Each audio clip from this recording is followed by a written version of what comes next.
ये उसका और अल्लाह का मामला है। उनकी भी ये बात थी, वो कहते हैं अभी हमें जरूरत है कि हम इज्तिमाई तौर पर तौबा करें। और तौबा का मतलब ये नहीं है कि आप मस्जिद में आ जाए, इमाम साहब हाथ उठा दे, दुआ मांगते हुए तौबा करते हुए आंखों से आंसू आ गए तो फिर चले गए, फिर उसी दुनिया में जीने लग गए, उसी उसूलों में जीने लग गए। कुरान पाक इससे भी सख्त आयत हमने कभी नहीं की। फिर अल्लाह पाक ने फरमाया जब मेरा अज़ाब नाज़िल होगा एक निशानी ये होगी कि मैं जमीन के अंदर से पानी को कम कर दूंगा। कुरान पाक की आयत है, नन उस मैं पानी को कम कर दूंगा।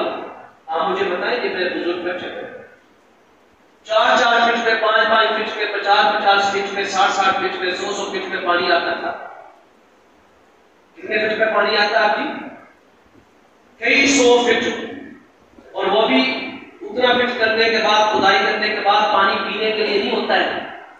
पीने के लिए अलग बूंदा लगे नहीं लगे हुए, वाटर पंप लगे हुए नहीं लगे हुए। ये अभी खुदा को फी कर ले, खुदा को फी कर ले। अभी तो हमारे इलाकों के अंदर वाटर पंप है।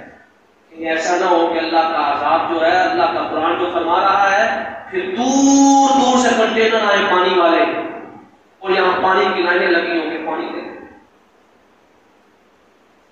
एक और सुन ले आयत पाक, फरमाया अवलम यरौ अन्ना नातिल अर्द ननकुसुहा मिन अतराफिहा फहुम गालिबून।